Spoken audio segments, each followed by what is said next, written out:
Innal hamdalillah nahmaduhu wa nasta'inuhu wa nastaghfiruh wa na'udzu bihi min syururi anfusina wa min sayyiati a'malina.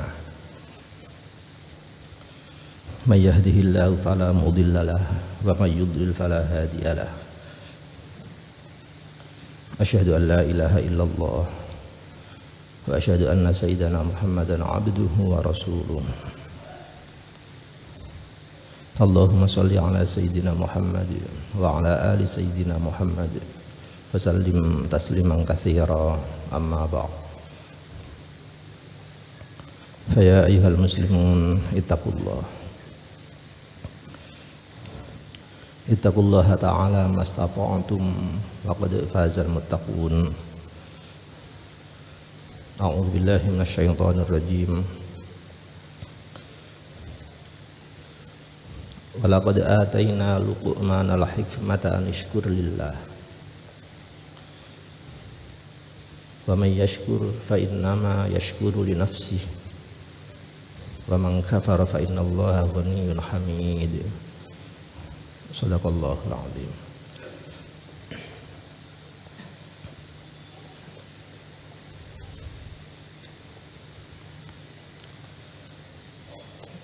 Kita semua ini adalah hamba Allah.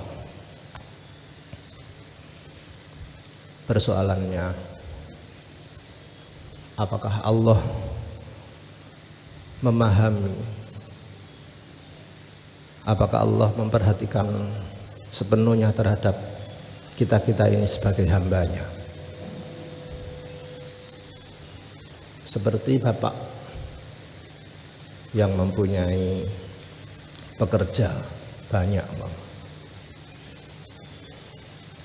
apakah seorang majikan itu pasti perhatian secara penuh terhadap semua pekerjanya?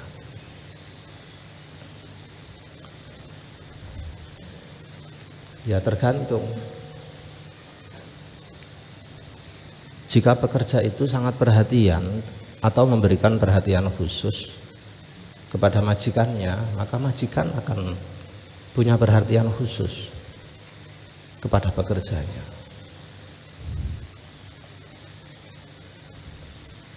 Disinilah pentingnya maka menjadi seorang muslim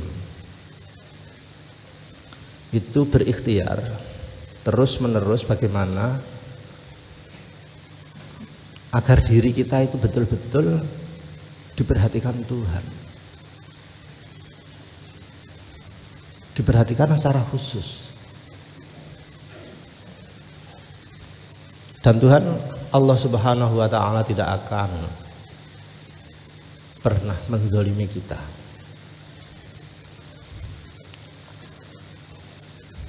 Semua yang ada di tangan Tuhan tidak gratis. Konsep dalam Islam tidak ada yang gratis. Seluruhnya harus ditebus dengan amal. Tidak sama dengan konsep di agama-agama lain yang menggunakan penebus dosa. Saya ambil contoh yang paling nyata di Brazil, tepatnya di daerah pantai Rio de Janeiro. Itu ada patung Yesus yang dibangun di puncak gunung ketinggian sekitar 700. Patung yang besar dengan tangan terbuka menghadap pantai dan menghadap kota itu. Penduduk setempat menyebutnya sebagai Kristus penebus dalam bahasa kita. Seolah-olah kemaksiatan yang istiqomah terus-menerus di pantai itu seolah-olah sudah ditebus oleh Tuhannya. Sehingga konsep agama seperti ini cocok untuk orang-orang turis yang tidak mengenal dosa, tidak mengenal akhirat, seperti itu. Dan Islam tidak membenarkan. Karenanya maka pertanyaan yang mendasar terhadap diri kita sendiri adalah, sudahkah kita ini berbuat atau punya perbuatan, punya amalan yang menyenangkan Tuhan, yang menyebabkan Tuhan punya perhatian khusus kepada kita.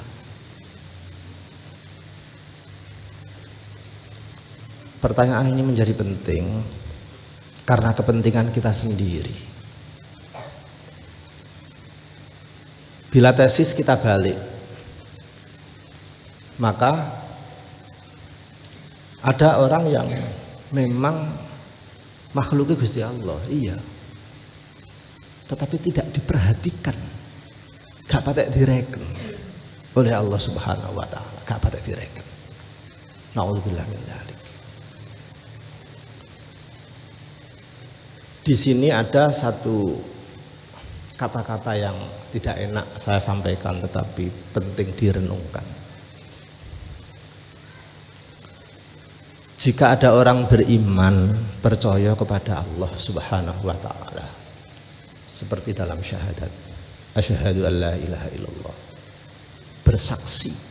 Bersaksi itu tidak sekedar meyakini saja, tapi hadir. Syahadah hadir betul, seolah-olah Allah memang sudah hadir di depannya, dia hadir di depan Allah, ruh secara totalitas. Itu syahadah. Makanya diajari ketika kita tahiyat, asyhadu an la ilaha illallah, yang oleh mazhab kita disunahkan berisyarah dengan nuding Allah, itu langsung menunjuk Allah, seolah-olah kita berkata begini, iya, saya antallah, sampean Gusti Allah ya, iya sampean Gusti Allah, wis dituding. Itu artinya saking dekatnya. Jika ada orang sudah seperti itu bersyahadah kepada Allah, kemudian ada orang yang sudah bersyahadah kepada Nabiullah Muhammad sebagai Rasulullah, wa asyhadu anna sayyidana Muhammadan abduhu wa rasuluh. Maaf, kok sampai kehidupannya kelunto-lunto, gak enak. Itu mohon maaf, itu salah dewi.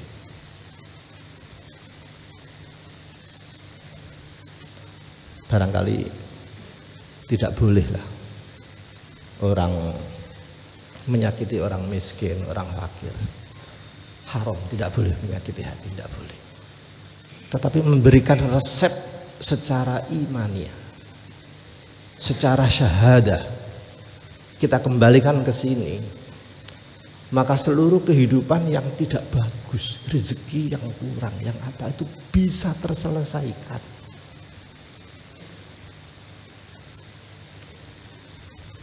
Saya balik lagi sekarang,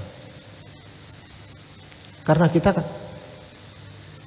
tidak mempunyai prestasi khusus yang diperhatikan, yang membuat Tuhan senang.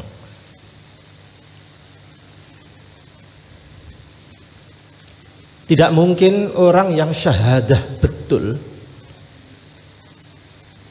memberi peran kepada Tuhan sebesar-besarnya untuk mengatur hidup kita. Tuhan diberi peran, disanak, disambangi, disopo, dikunjungi. Begitu pula Rasulullah, dikunjungi, disapa, diminta, ada istighosah, ada wasilah, ada apa. Orang yang melakukan seperti ini tidak mungkin, tidak mungkin. Urip gak enak itu gak mungkin.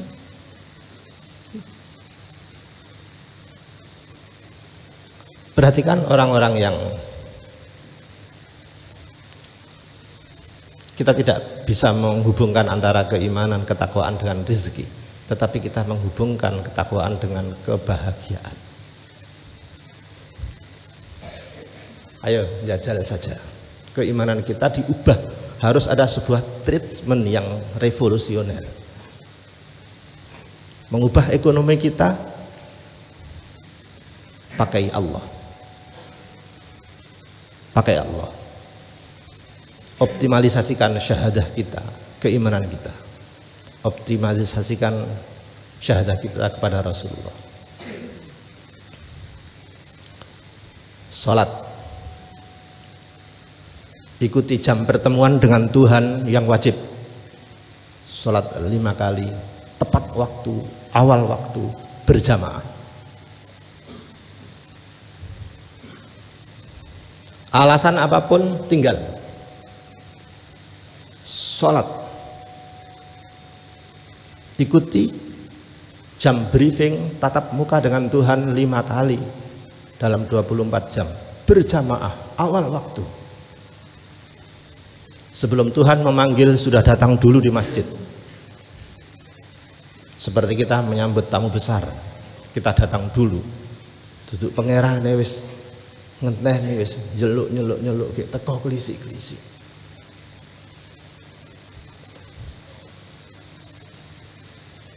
Barangkali jam tatap muka kurang banyak. Tambah jam tatap muka. Ada waktu duha, ada waktu ekstra. Salat duha minimal 2 rakaat, kalau bisa 2 kali salaman 4 rakaat. Di situ Tuhan memberikan peluang khusus untuk konsultasi ekonomi. Di situ Tuhan memberi konseling, memberi bimbingan, Tuhan memberikan keterbukaan. Yuk mintalah, minta apa? Ada ruang khusus. Sampai doanya sangat spektakuler. Ingkana rezeki fis sama. Ya Tuhan, jika rezekiku jauh menggelantung di langit, turunkanlah. Kalau tersembunyi fil ard, keluarkanlah. Kalau jauh, dekatkanlah. Kalau sedikit, faaksirhu, banyakkanlah. Kalau sulit, mudahkanlah. Coba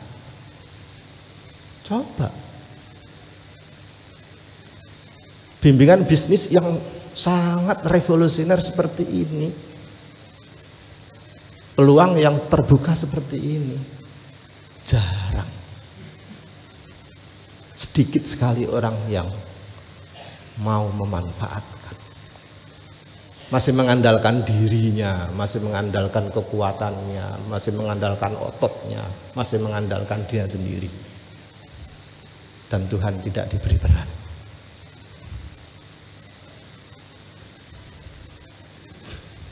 Tidak hanya itu, Tuhan memberi jam tatap muka tambahan. Barang siapa ketika orang-orang sudah tidur lelap, bangunlah, bangun, mencoba membisik kepada Allah, meminta, datang sendiri. Biasanya anak yang minta uang datang sendiri tanpa diketahui dulur-dulure itu wong tua perhatian. Ya cocok ono-ono wong berbisik, malam didatangi lagi, dimintai lagi, dimintai maaf. Saya belum pernah melihat orang yang amalnya seperti ini, kedekatannya kepada Allah seperti ini, pembacaan kitab sucinya, membaca Al-Fatihah sekian kali, membaca surah Waqiah sekian kali, aktif sholat duha, aktif sholat tahajud. Tidak akan, tidak mungkin miskin, tidak mungkin. Innallaha la yukhliful mi'ad. Allah tidak pernah ingkar janji. Jadi keimanan kita tata dalam segala hal, baik hubungan kepada Allah secara ubudiyah dan hubungan kepada Allah dari gimana saja. Untuk itu saya tidak membicarakan hal-hal yang lain, tapi membicarakan kebahagiaan, bukan membicarakan uang. Perkara takrani rezeki seberapa Allah sudah mengukur sendiri. Tapi perkara kecukupan bisa sangat diajangi ombo, sangat diberi resep oleh Allah. Karena itu dengan tegasnya Tuhan memberikan jaminan. Begitu makhluk dicipta, Tuhan memberikan jaminan. Wa ma min dabbatin fil ard illa 'alallahi rizquha. Dabbah itu berarti bergerak, geremet, tapi harus ada ikhtiar. Dan ikhtiar yang paling revolusioner yaitu ikhtiar lahiriah yang dibarengi dengan ikhtiar batiniah. Itulah pandangan hidup yang mengarah kepada kebahagiaan ukhrawi. Kemudian ada nilai plus yang bisa dibangun oleh orang-orang tertentu. Hal mana yang tidak bisa dibangun oleh orang-orang kebiasaan. Ketika Khalifah Ma'mun itu meminta pandangan terhadap seorang ahli hikmah tentang proyeksi kehidupan anaknya, anak keturunannya ke depan. Seorang ahli hikmah itu lantang sekali membicarakan konsep-konsep tegas untuk proyeksi anaknya ke depan. Ada 4 konsep yang salah satunya harus ilmun ya'ishu bih. Bekali anakmu dengan ilmu. Dengan ilmu itulah dia bisa hidup. Sehingga kiai-kiai kita dulu mengatakan tanda-tanda ilmu manfaat, salah satu dari tanda ilmu manfaat, dia bisa hidup dengan ilmunya. Ilmunya itu ngerejekeni. Dengan ilmunya itulah Allah memberikan rezeki. Itu salah satu tanda ilmu bermanfaat. Maaf, saya ingin membuat gambaran bahwa ada orang yang memang harus ceker sendiri dan ada orang harus bersantai bisa dan menikmati bisa. Saya ambil contoh. Orang yang tidak mempunyai nasab yang baik, yang biasa saja kayak kami begini, bukan keturunan nabi, bukan keturunan kiai besar, bukan. Sing rumangsa bukan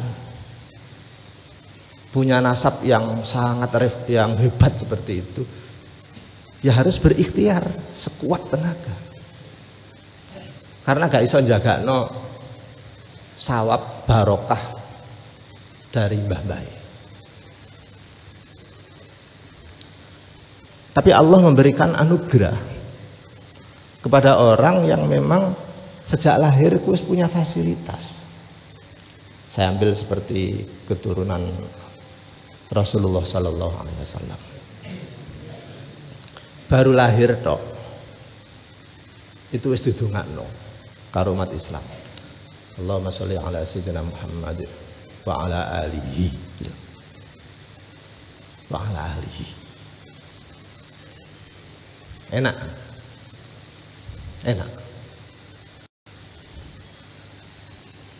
Untuk itu persoalannya adalah sebuah transaksional, bahwa orang yang mempunyai fasilitas begini ini sudah menikmati subsidi, sudah menikmati penghormatan dari umatnya. Kalau boleh saya aplikasikan, saya kontekkan dalam ruangan ini, termasuk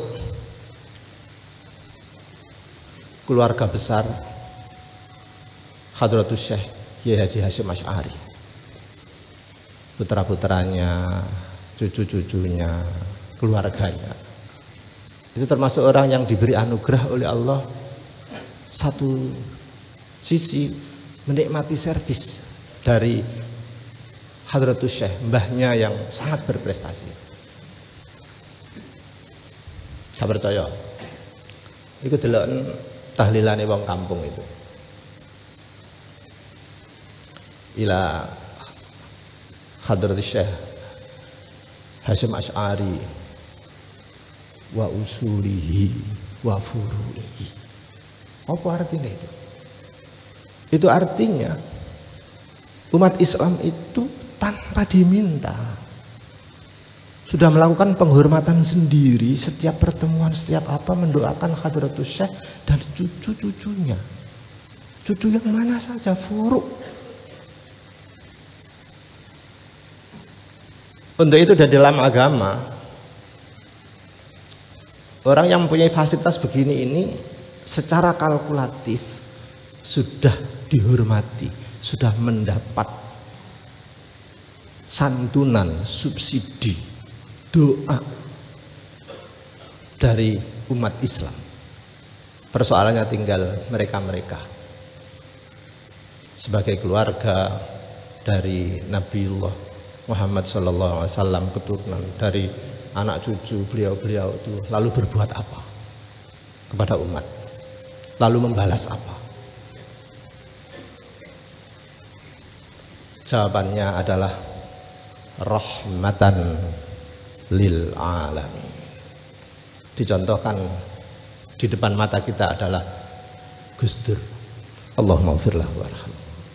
Meskipun beliau sudah wafat, tapi memberi berkah, memberi rahmat kepada lingkungan, tonggo-tonggo yang nggak punya pekerjaan, konco-konco yang mungkin biasanya tidak dapat rezeki dari parkir, dari begini-begini.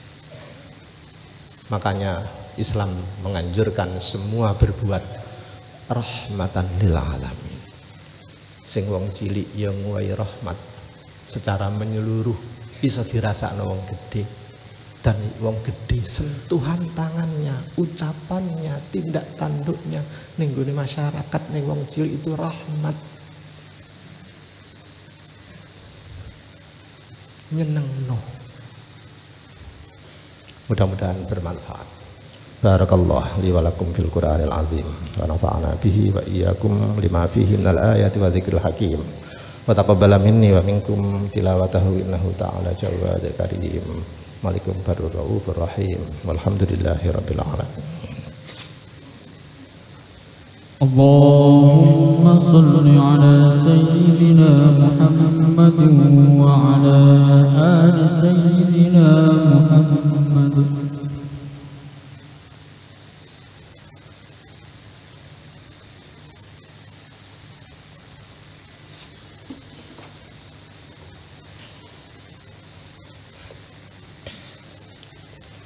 Hamdan katsiran kama amara asyhadu an la ilaha illallah wahdahu la syarika lahu yarqama liman jahada wa kafar. Allahumma shalli ala sayyidina Muhammad wa ala ali sayyidina Muhammad wa sallim tasliman katsira. Amma ba'd, fa ya ayyuhal muslimun ittaqullaha ta'ala mastata'tum faqad fazal muttaqun. Wa'lamu anna Allaha amarakum bi amrin bada'a fi bi nafsihi wa sanna bi malaikati qudsi faqala inna Allaha wa malaikatahu yusalluna 'alan nabi ya ayyuhalladzina amanu sallu 'alaihi wa sallimu taslima. Allahumma ighfir lil muslimina wal muslimat wal mu'minina wal mu'minat al ahya'i wal amwat. Rabbana hab lana min azwajina wa dhurriyyatina qurrata a'yun waj'alna lil muttaqina imama. Rabbana ighfir lana wa li ikhwanina alladhina sabaquna bil iman wa la taj'al fi qulubina ghillan lil ladzina amanu rabbana innaka ra'ufur rahim. Alhamdulillahi rabbil alamin. Ibadallah, innallaha ya'muru bil 'adli wal ihsani wa ita'i dzil qurbah wa yanha 'anil fahsya'i wal munkari wal baghi ya'idukum la'allakum tadhakkarun. Wadhkurullahal 'azima yadhkurukum washkuruu min fadlihi yu'tikum wa la dzikrullahi akbar.